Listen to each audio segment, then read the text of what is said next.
with you coming to Hazelwood. Yes.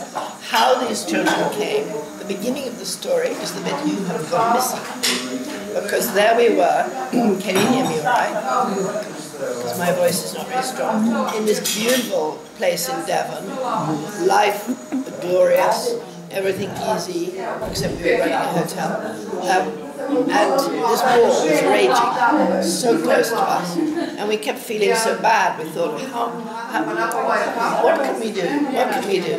But we didn't. We had no contact. We didn't know what we could do. So Gillian and I were at a meeting in London with quite a lot of people who had international connections, and we started to talk about this. And one woman said, "Oh, I know a woman in Croatia." This woman in a meeting in London, and I can give you a contact. It was Emma. I didn't know this. Yeah. So we wrote to Emma because Emma didn't speak English. But anyway, we wrote to Emma and we said, "This may sound stupid, but we hate the fact that all this is happening to people so close to us. And we have this beautiful place in Devon, which has been very healing and very restoring for many people. Can it be of any help to you?" And we didn't hear anything for some time. And I was just lying in my bathroom morning, listening to the news, and it was bombs, bombs here. And I said, "This is terrible." And that, about an hour later, the telephone rang, and it was someone ringing on behalf of Emma, saying, "If you people really meant it, would you take some children in your place?" Now it was August, which was our busiest time at the hotel, and we also had art events booked in, and theatrical events, and all sorts of things booked in. Plus, we had a group of young Germans with learning difficulties.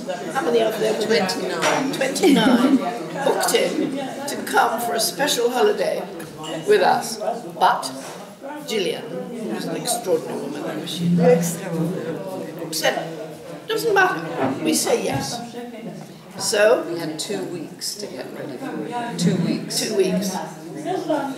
And so that's how you can. Oh, one thing Gillian did say, she said, "I would like it to represent all the ethnic groups." Yes, yes. And she made that very clear. And so that's why Emma had to go and look for some Bosnians in Zagreb. And how to find Bosnian? Well, the garage is full of them as refugees, weren't they? And so that's how Emma met Sharifa. I think she already knew Sharifa, so she asked Sharifa. And that's how the link came, and then Soda.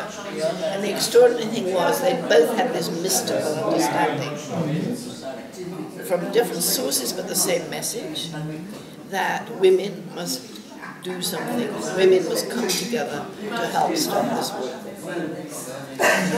I came with the children first. Yes.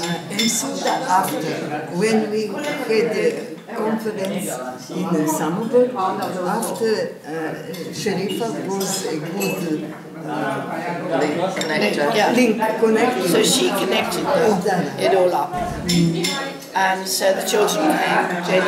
Janie was running this place really, taking the burden of all these many things that were happening there.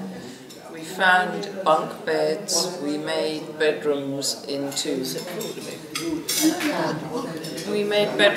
dormitories, and everybody was busy preparing. And if you'd seen on paper in our diary what it looked like to have the children at the same time as a very smart Persian weekend, as all these young German adults with learning difficulties, it was I think what Gillian always managed to create was just say yes and the rest will get taken care of. Just say yes and all the rest. That's what she taught us. And it was one of the most extraordinarily rich times. And of course the children, what was it, between the ages of 8 and 16. So it was an enormous mix. And I can't remember how many bedrooms we used, but they all actually kept dragging their mattresses across the corridors to be with somewhere else, wherever it was that they... So it was extremely, well, it was challenging, because I have 2 children who were there at that time. We had another couple who were living at Hazelwood who had 2 boys, so we had a lot of children. And we were trying to have paying guests with having nice, quiet holiday. Or yes, time. all this. And I think what sort of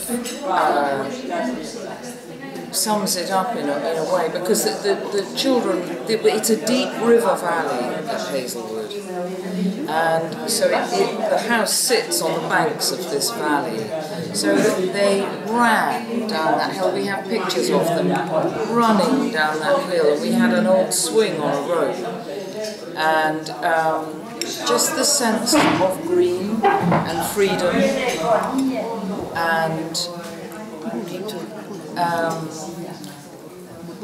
space, and without safety, and without the fear, But it was quite funny, because we were quite precious about them, weren't we? Protective of them, and we. There's some aeroplanes, very occasionally, sort of warplanes, used to fly down that valley. So Janie rang up the ministry. I wrote to the Ministry of Defence and said, please, while these children are here, can you please not fly army planes across, or Air Force, you know. Yeah, I wrote to the MOD, and they, I can't remember. I know they couldn't agree to anything, but it seemed to be okay at that time. You know, children are so resilient. It's much more resilient than you. And it was quite funny, because people wanted to give them presents, and we said, please don't give them any guns. So they gave them, I remember somebody gave them a whole lot of, I think it was badminton rackets or tennis rackets. And what did the children do? They turned them around and made them into guns. So it was full on. And Naboisha, who was the eldest, he was 16. And his nephew. And your nephew. Very beautiful young man, actually. We turned to him quite often. He spoke very good English, and I can remember going to Naboisha, please would you tell the children to be quiet? Because they were on the top floor, and on the next floor down was where our bed and breakfast guests were staying.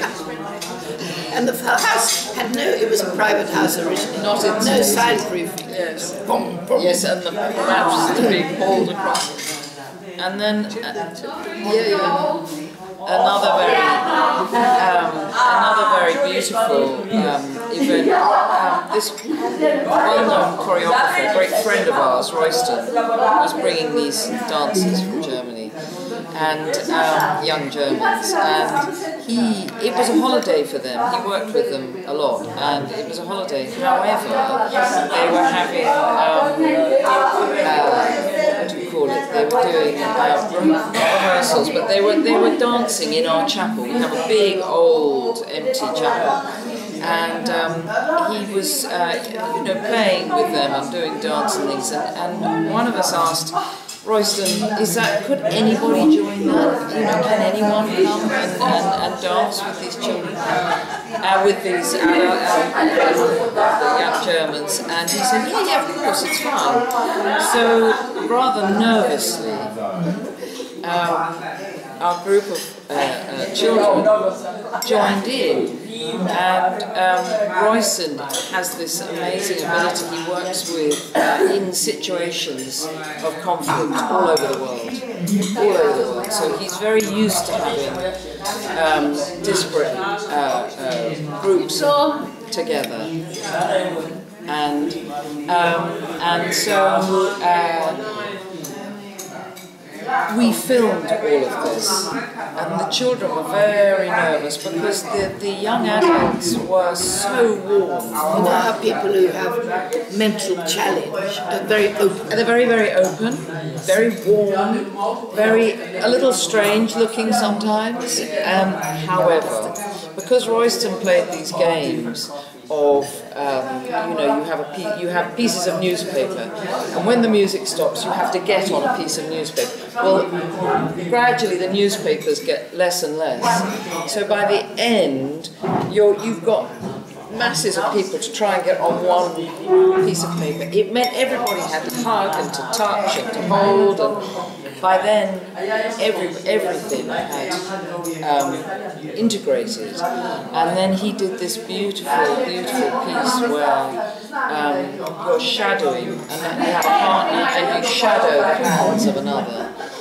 And one young boy lost 11 male members of his family.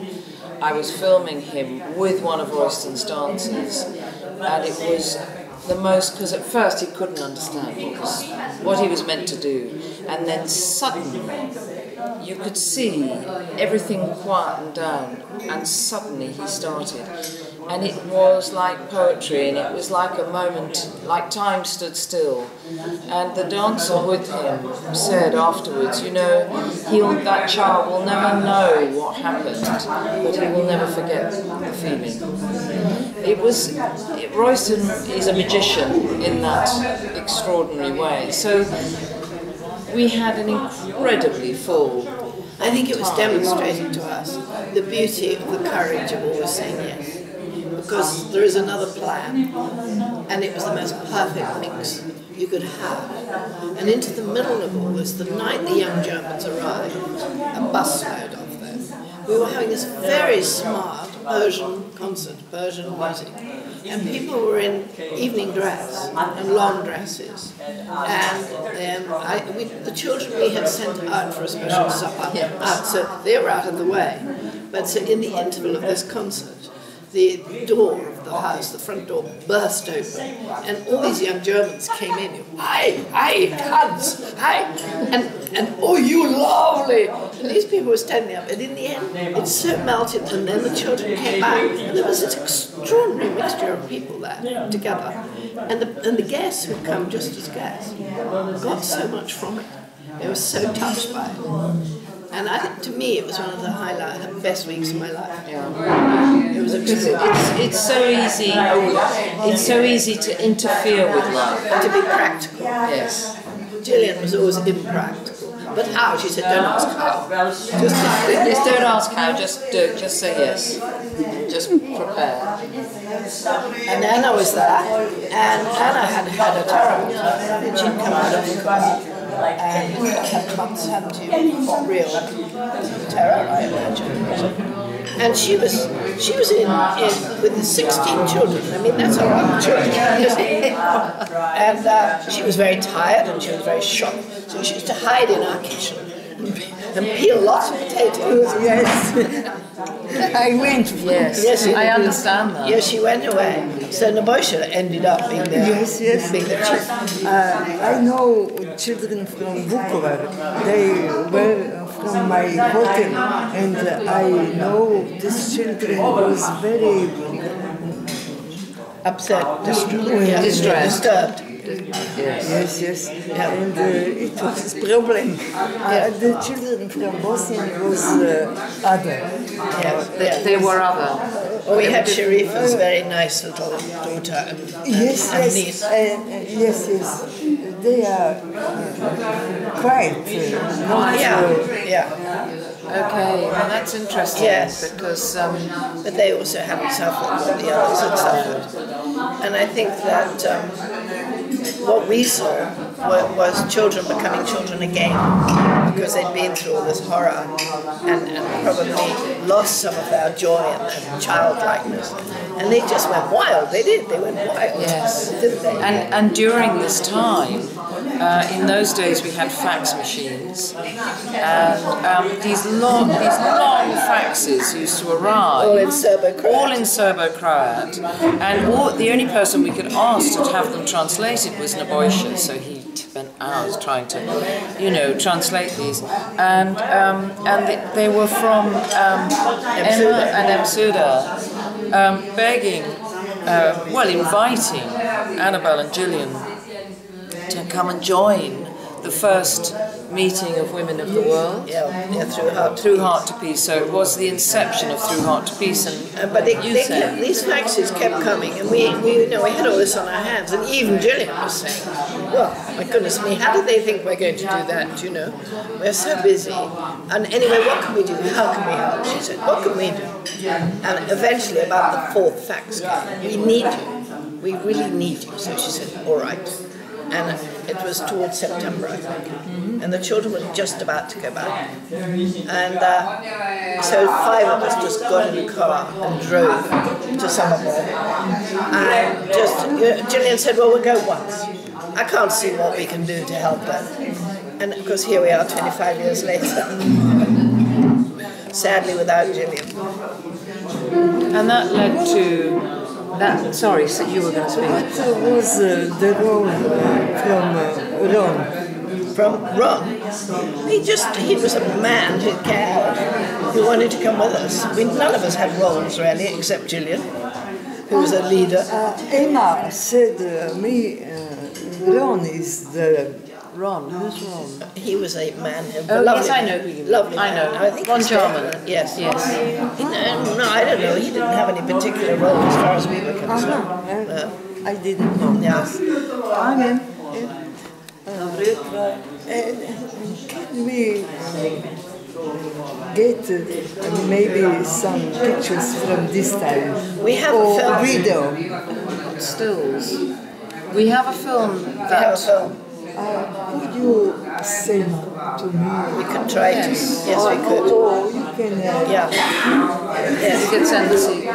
Yeah, I think we could. We need to get more. Oh, it's only on... If you find some... It's a wonderful film. It goes on into more... What's it going into? Well, it's Through Heart to Peace. It's the 96... The beginning is the trailer. Yeah, if you find also something from first conference. We could send it actually. The first we may have some photographs, but all our photographs, because we have now sold it, yes.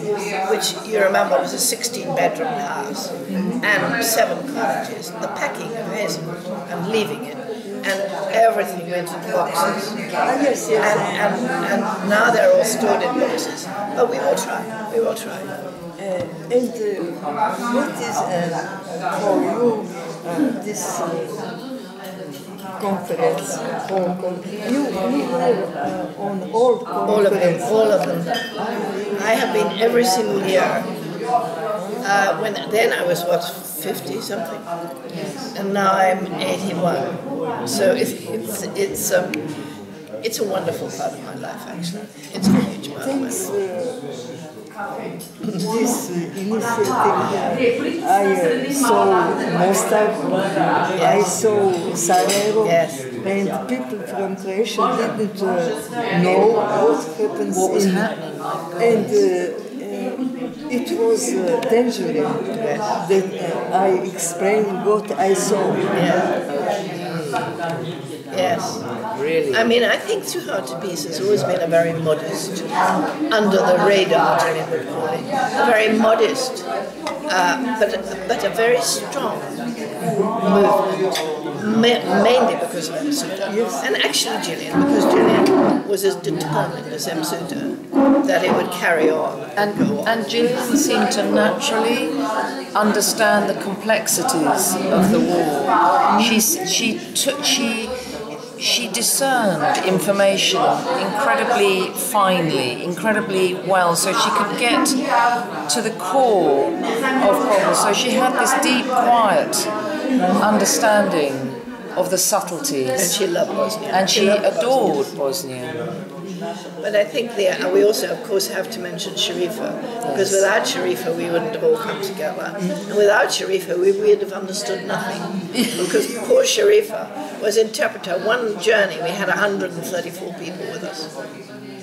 And we had no experience of travelling with 134 people, and I can tell you it's not funny, especially not 134 rather spoiled Westerners, which many of us were. Croatia side was not happy with this Emma. We had not interpret. Sharifa was a good connection for idea, for conference, for all. Sharifa's not trained as an interpreter, and it's a very difficult job to be an interpreter. But she was a very good connection. She was. Yeah. Sadly, I don't know, you know Emma better than me, but when it started to move into Bosnia, she wasn't happy about it, and I don't know what it was. Yes. She only wanted us to stay in Croatia. Yes. It was problem. Yeah, it was a problem, but this is human beings, isn't it? Sadly. Yes. Also, even in peace initiatives, it was we have a lot of problem. Vukovar wished to be something special. Emma wished something special. More for Croatia than for Bosnia. And so sadly it split, but you know, it began, at least it began. I am satisfied how it went. And now you come here, Emma. And now Annie, you come here. That is wonderful, because that makes the circle. Yes, but it is good. I connect now with Msuda, with Facebook. We lost us. Yes. Oh yeah, you see, that is the good part of Facebook. I found many people have lost that way. Yes, and now we are together. Fantastic. And I'm happy that we are together from the first time. And we are a goal. And heart is always the same. Yes, absolutely. Absolutely. But there you go. But do you want to ask us anything else?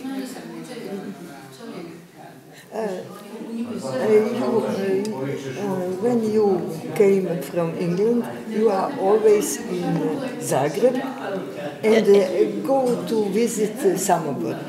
Samobor is for you something special. We went to Samobor the year after Gillian was killed, and we went to look for Emma's house, and we found it by some miracle. Yes. It took a little time. Annie was the person actually who said, I think it's up that hill, because we knew it was on a high hill. And we looked through the windows and we recognized things. It was all locked up.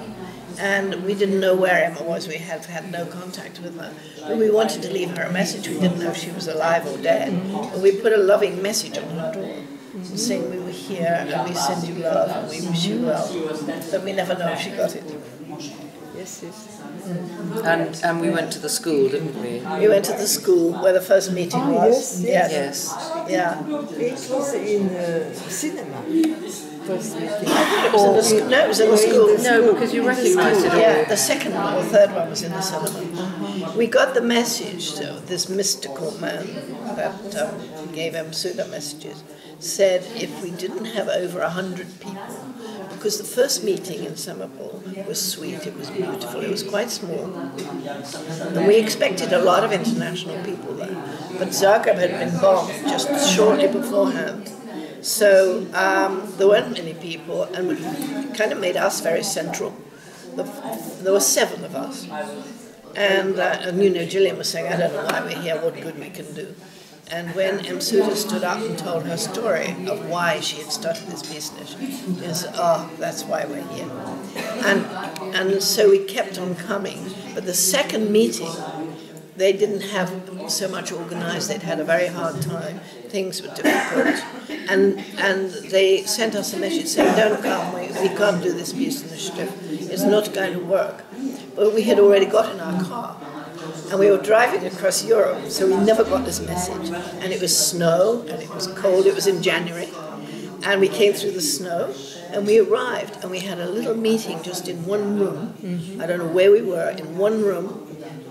And we encouraged 3 Germans to come. So there were 5 of us in our car and 3 Germans and a few Bosnians, very sad, saying we can't do it. And I love that moment, because to me it was like in the first meeting a fire had been lit. And then it had gone down, and there was just the embers. And we blew on those embers. The next meeting we had 140 people there. And we got people from all over the world to come, New Zealand and all sorts of places. And that was held in the sun. Yeah. It was a problem with Emma and Suda. And Suda has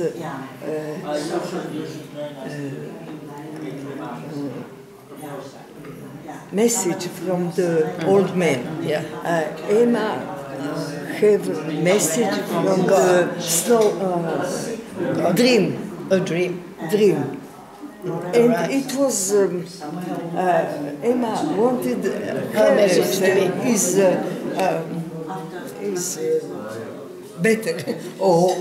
I know this was part of her character, bless her. But you know, it's unfortunately this is how healings carry on, because they had the same message, and that was how to rejoice, wasn't it? Yeah. And yesterday I heard from America. Also, the person from America, I don't know the name, the same message. Really? To be together but women must in do Boston. something. Right. And she's with us. Yeah. Right. But some message came to her, and she started to be a part of this initiative. Did she come here? Yesterday. What's her name? Yes, she said near you. Jessica. Oh, Jessica! You're talking about how she received the same. She received the when she was talking. Yes. Yeah, she received the message that Bosnia was very important to her. Yes, and that she must do something. Yeah. I think Jessica is extraordinary, and I'm so happy that someone of her generation and from abroad is recognising how important this country is. And she's been staying with us. Not this year's, but other years, just for a bit of time to go through the papers. She's going through all our papers. Because I wrote quite a lot about her journeys, and other people, and Gillian and other people wrote. And she's going through all of this. She wants to make a book. She wants to write a book. But she's also been doing her PhD, so she's been very busy. But she's the most lovely girl with such integrity. We recognised her the moment we met her. Yeah, we did. I saw that you helped very much Msuda and the people from Bosnia, especially from this area. Yes, well, this area has become really our home. Yes. Because when we first met Msuda, she used to come to England, she and Sharifa, and stay with us quite a lot. And Janie, we had a lot of refugees at Israel come there, not just children. And Msuda always said, one day I'll take you to my hometown. But at that time, it was completely taken over, the houses were flat, and it was like an impossible dream. So the first time we came here was so magical, and to be here and in this house is like a miracle. And I so admire Msuda because she never gives up. She has this wonderful quality, commitment, tenacity. Emma wanted that you help Vukovar, but in Vukovar you couldn't help because there is politics very aggressive, and there are no place for the mira. Peace. And I forgot to say that from Japan, ambassador from Japan said in Vukovar must be 26 places where they wish to help to be a ring from peace. Zvono, ring. Bell. Ring. Bell. What? can you explain the people from Japan wish that in Bukovar can be last bell from for the peace. In the last place? Where they can put a bell. A bell? Bell for the peace. Oh, really? But Bukovar has not. But I think